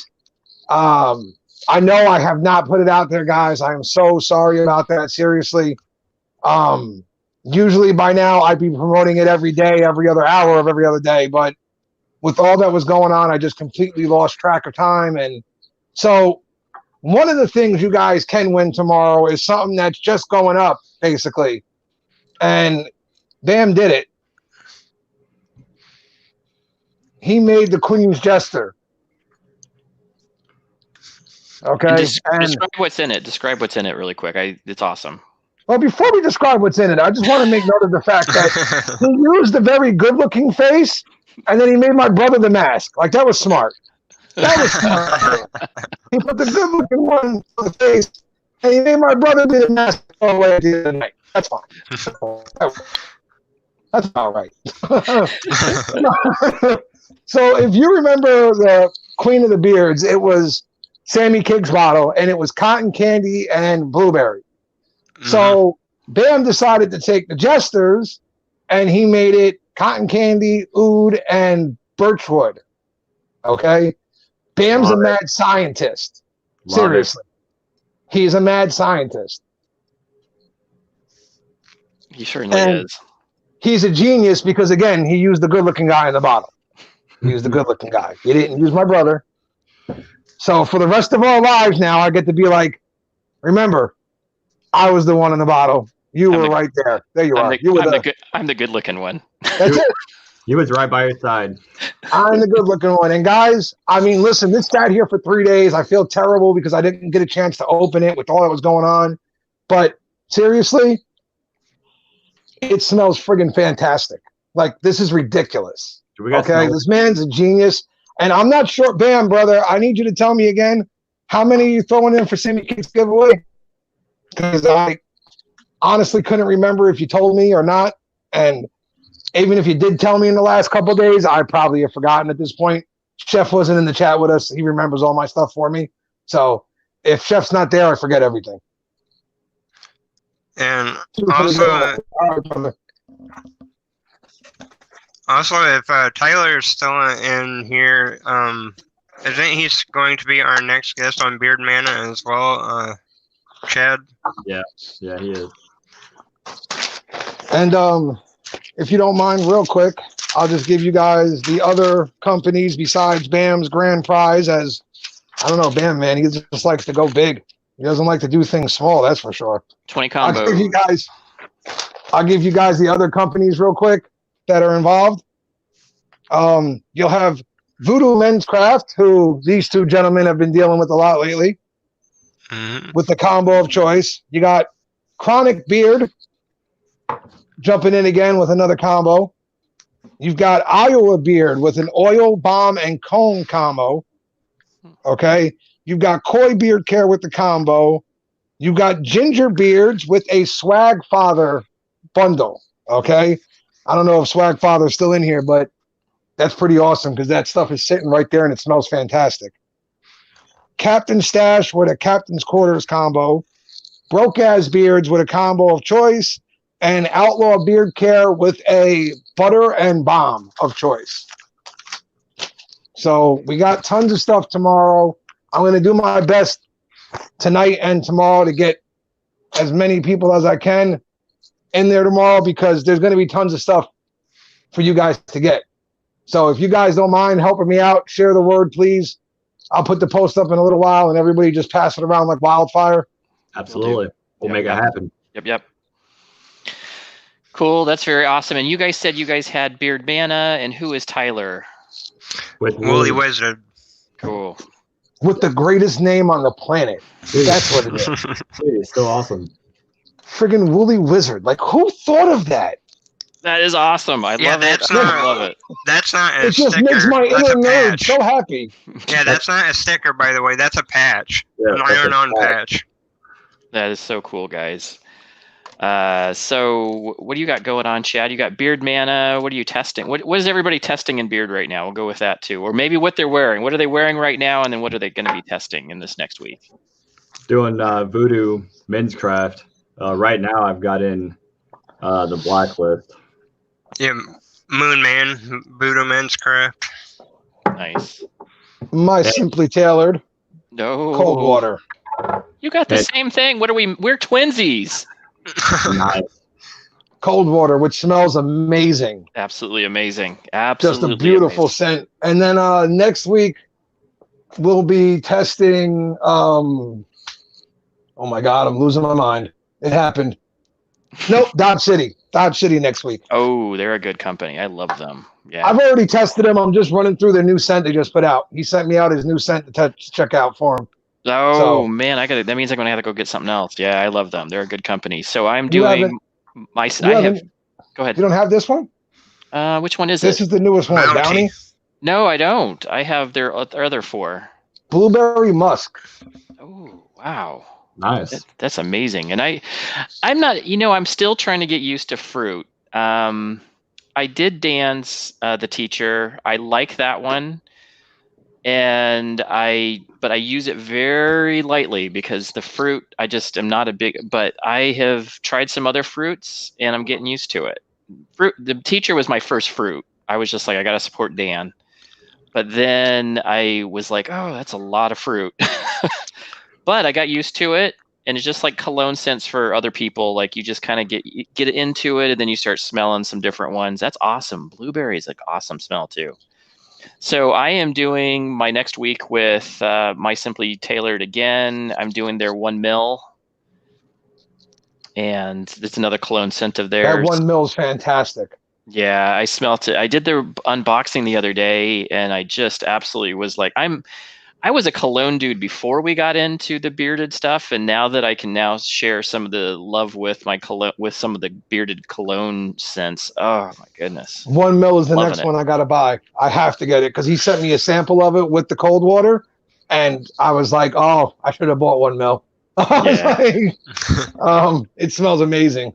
Yeah, and I'm hoping to get them on a live stream. I have a collab that me and Tex are working out. He's had a couple things. I've had a couple things going on. But our collab for the suicide prevention hotline is going to come out. It's called Awaken. And I can tell you that it's going to be just amazing. Oh, there we go. There we go, the 1 mil. Did you get any soup? No, I didn't. You weren't part of that live? No. So The soup. the Bearded UK has their own version of Jupe. Remember the cologne Jupe? Yeah. Okay, so they did it during their Thirsty Tuesdays, and Billy was drunk, and instead of typing JOOP, it auto-corrected and turned it to soup. So 10 bottles went out for sale that were all labeled soup. Soup. That's awesome. Right on. They're a good company. I like I like the fact that they have a UK side and an American side, and they're hitting up business. And honestly, I don't know. What do you guys feel about that?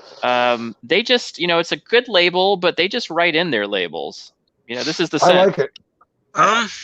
I don't mind like some companies when they write in the labels. Like Coach Gruff, he writes his labels, and he has like a signature. Like he could do autographs for a famous person. I swear he could. Oh, that's awesome. Yeah, There's a reason behind it, though. Their labels is because back when they were first getting started, the way they marketed themselves was as a build your own scent company. Oh, that's right. They didn't label anything back then specifically because everything was basically custom made. Yeah, that's the same thing with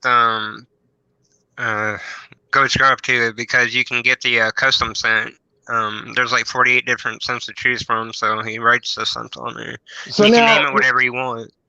As they get bigger, as they get bigger and their cologne scents get bigger, who knows? Maybe they'll just order some to keep around that are already written out.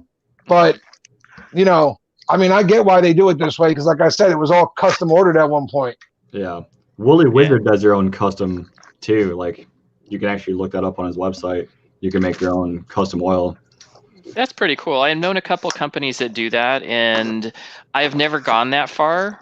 Even though I know my essential oils pretty well, I like with this, with I saw the cologne, and I was just like, I want a cologne. I want Bam to do one. I want Jolly Old Fat Man to let you build your own oil on his website because I want to just be able to pick the most outlandish things possible and have nobody question me about it. Bam won't even think. He'll just be like, fine, I'm throwing it in the bottle. That's what he said. Let's just throw it in there. Yeah, either that or Tex. Tex has a collection of fragrance oils from all over the place. I think it's like his hobby. I don't know if you guys are in his DMs at all, or he has a couple groups out there, but man, that guy comes up with crazy stuff. He's like, I just don't want to sit and just not create. And that's what I love about companies. That's what I love about a lot of these companies. Barboo's the same way. Barboo is complex as heck. I mean, I don't think there is one scent that I would just say, hey, that's a normal scent. I get, that's a sandalwood. I get it. Not Barboo. That dude does some crazy stuff with oils as well. Yeah, but some of the greatest things come from the weirdest combinations. You wouldn't think it would work, but they do for some reason. I don't know why, but it does. Cotton candy and oud. Dude, I'm telling you, it works. I promise you. This sounds amazing. I know. I promise you, it works. I know. It's just sweet and oud. Is that because that oud just pushes into that cologne space immediately? Sweet and stanky. Yeah. It's good It's stuff. an original scent profile, too, which is always nice nowadays. Yeah, that's awesome. It gets harder and harder to come up with an original idea now because you got so many creators and makers out there putting out so much product right now. It's hard to put out something that nobody else has put out yet. I agree, and I think that it's a challenge, and I think that's the really good companies are up for the challenge. Jolly Old Fat Man, Barboo, Boston Beard Company is another one that has a lot of good challenges where they create scents that are unique, and then they'll roll with another one. They'll be like, hey, I created it. Maybe everybody else is duplicating it, but I'll come up with my next. And I'll tell you that oud thing is sweeping. Holy Grail was the first from Kingsman. And they're a cologne scent type of company as well. I think they have one woodsy scent and another like citrusy scent, but most of theirs are cologne. And that Holy Grail is what's kicked off the oud scent. Holy Grail will be here tomorrow. Can't wait. You will absolutely love it. It's the original, and I think that it's like the grandfather. You'll be like, this is the oud that started it all, and I can see why. I can't believe I haven't tried it yet. So that Holy Grail is really nice. Yeah. The thing that I'm testing next is something that is different. I don't know if you guys see me unbox it today or not, but Crush's Creations, The Addiction. Man, I unboxed that, and like I tell you, if you like oud, that is like a close thing to oud, but it's not oud, but it's very, very sweet and musky at the same time. It's really good. So Nice. I can't wait to get started on that. Crushers opens like that bottle so it opens. They have so many scents that every time I go to their site, I just can't pick, and then I just don't. Yep. I just sampler. Yeah, and he does, and you know what? And there's just so many companies out there. I'm talking with Sed from Beard Justice right now, and we're going to set up so we can do some testing here in a bit. Yeah, I've been in talks with him too. Sed is awesome, and he has. So, Prac, if you still wanted to do what we were talking about, I mean, I don't know if everyone's in, but I'll do it with you for sure. Yeah, cool. Yeah, cool. Sed reached out to me for that too. So good. So then we can get somebody. We can do a live stream outside of Reviewers Table, just on do a discussion with him. Sed's an awesome guy, and I love the cologne scents. That is the thing that brought me into the bearded community and has kept me there. My first few were Beard Octane's cologne scents. He has that oud. What is it? Liquid gold. Liquid gold. I was like something gold. Liquid gold.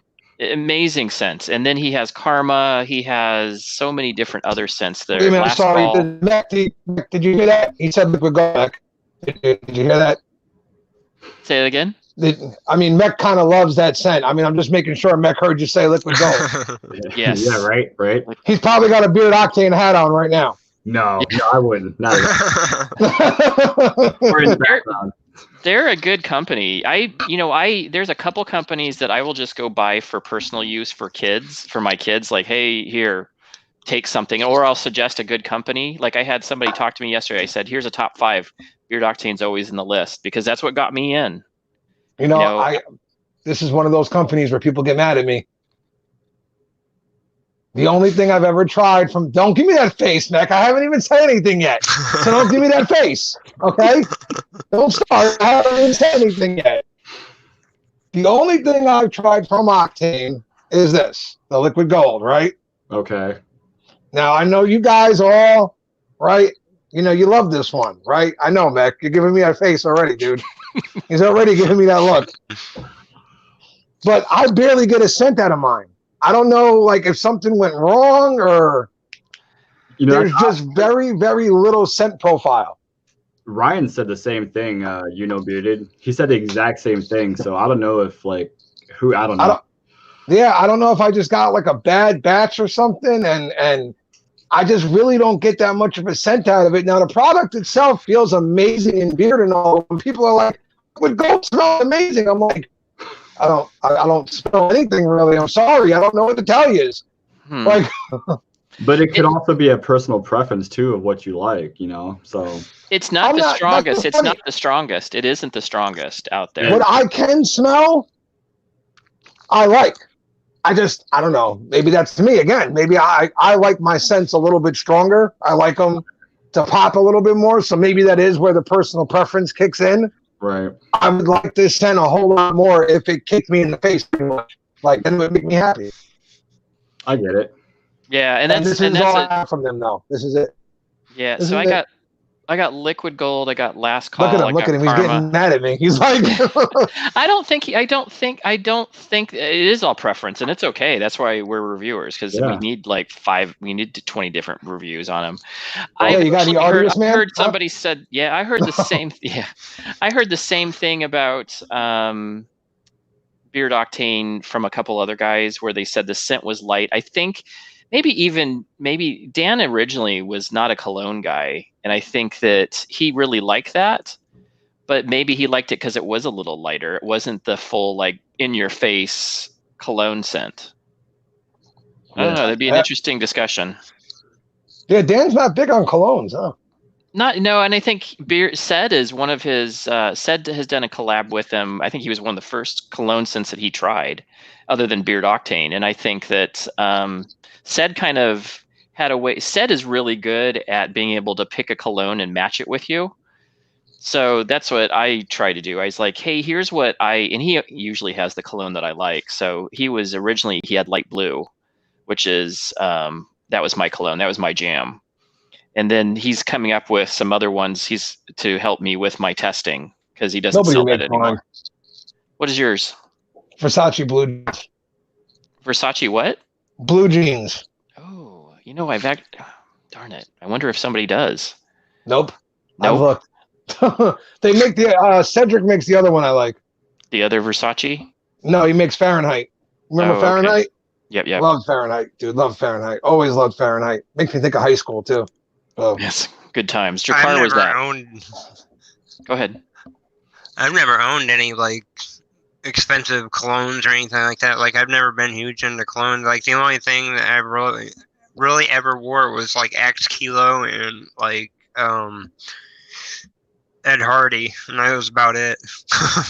Nautica's my jam. That stuff's pretty good. Nautica is good. And it's not bad. I was actually surprised. I went to actually go buy cool water because I was like, I have friends that absolutely are in love with this smell. And it's like $18. It's not bad price. I was surprised. But I guess if somebody wanted to do a throwback cologne for me, it'd be Joe Boxer back in the 90s. There you go. Do you remember those? See, I was thinking about that. I've definitely upped my taste in smells and stuff, but I remember Drakkar being like the thing in college. Yeah. Drakkar Noir, yeah. There was a lot of Jovan Musk had its time to shine, probably because it was cheap. Yep. Very cheap.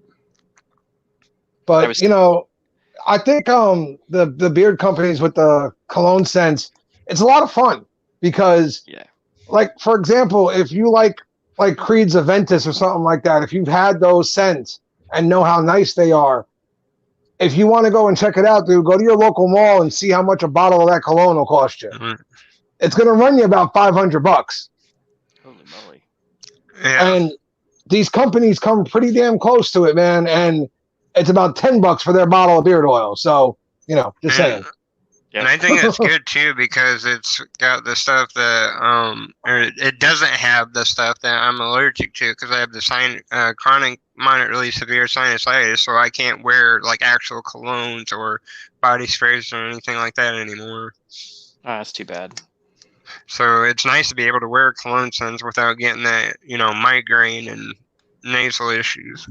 Yeah, that is awesome. And most of these are like good for you too. Maybe a little bit of fragrance oil, but it's good. It's good stuff. Definitely a lot easier on the sinuses. Awesome. Well, guys, I got to get out of here. My wife is. I was about to say you're about to get yelled at soon. Like you're on the verge of being told you've had enough beard for the night. Like I was like, hey, I did some stuff around. So I did stuff. I did dishes, and I did because I was homesick. So I started laundry. I did some stuff so that she would let me kind of go and do this tonight. Because I'm like, hey, if I do some really nice stuff, she said something else. She said, I bet you want something else. And I'm like, no, I want to be on the Beard Show, please. Oh no, babe, it's not that. I just want to go play with my friends for a little while. Is that all right? Well, guys, thank you guys very much. Let's give us some last thoughts. What are you guys thinking? I hope you guys have a good weekend. Joe and Zebra, I'm really sorry that you guys are dealing with this without, any like available medicines or like knowledge, with the doctors and stuff. So, I feel for you guys. Absolutely. Compassion all the way. Compassion and love, buddies. Yep. And support. My final thoughts is just thanks everybody that coming in here and showing their support, and thank you all you guys for your support most definitely, and the love and positivity of everything. So just keep it going. Absolutely. Yeah, thank you to everyone who's reached out this week in multiple different ways. When my grandmother passed and when I was going into the hospital to set up my next surgery and stuff like that. And I mean, so many people in the community reached out. So many people asked me if I was all right, if I needed anything. So a huge thank you to all you guys. And I'd also like to say I'm sorry. I mean, I know I don't have to, but I do. I'm sorry to a couple of different companies that their stuff came in and I just fell behind on things and I haven't gotten to it yet. And even to everybody who follows us, who knows that the giveaways were coming, and I'm springing it on you last minute. I'm so sorry, guys. I promise it won't happen again. It's just been one of those occasions where things got away from me. So thank you all for being understanding. Yeah, you do you first. Yeah, absolutely. You Family and your first. family is first. But don't forget, guys, tomorrow, 5 o'clock on the YouTube channel, there's about 13, 14 giveaways right now. And who knows who's going to jump in and decide to give away more stuff because they see everybody else having fun. So they're like, why not? Let's give away some more things. So that's awesome. I want to see you all there.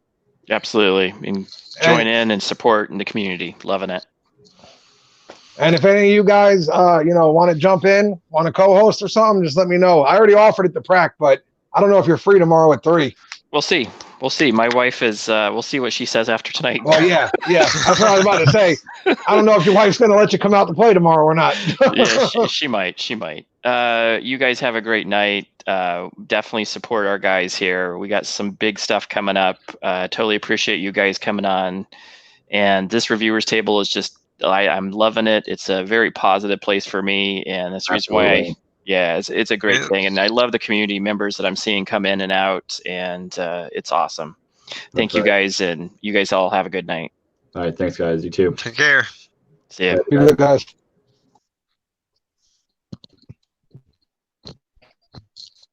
Hey, Prac, man.